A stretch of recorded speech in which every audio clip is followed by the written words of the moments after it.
Now, I started working in India back in 2007, and prior to my arrival, my predecessor had been working in India for 3 to 4 years. One of the agents that she was very, very high on was Winnie, and when I met Winnie, when I went to Winnie, I understood why.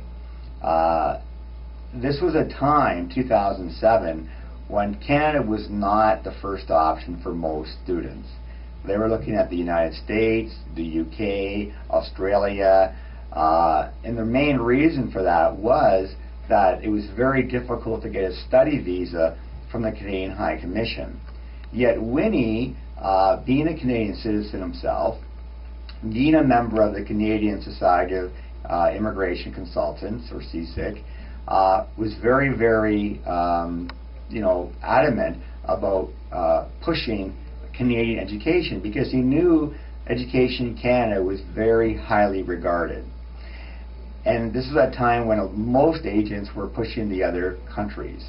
So that was one thing that really struck me, because the denial rate at that time was quite high.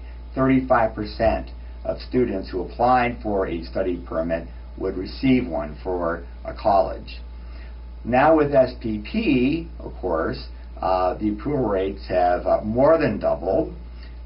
People like Winnie, who have been really focused on Canada, are now reaping those benefits, and they also have a very strong background in Canada.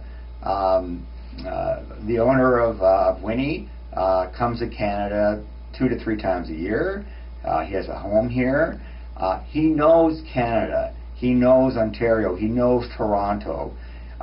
There are so many agents that if you gave them a map, they wouldn't even know where Canada was.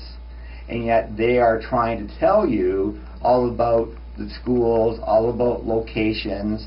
I mean, I've had many people come and tell me, well, I applied to this college and I was told I could commute from where I lived in Toronto to this other college, which was like a 3-hour drive away, because the lack of knowledge from the agents.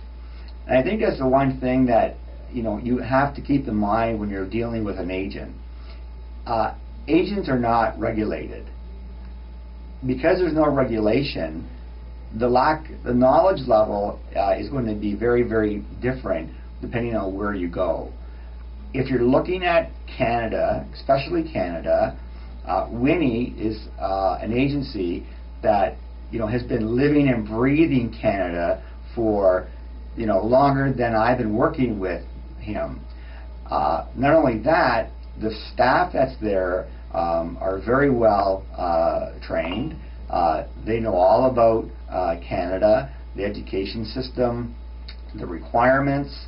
I hear a lot of things like people telling me, well, to get into Canada, I don't need an IELTS score. Well, that sounds nice, but it's not true.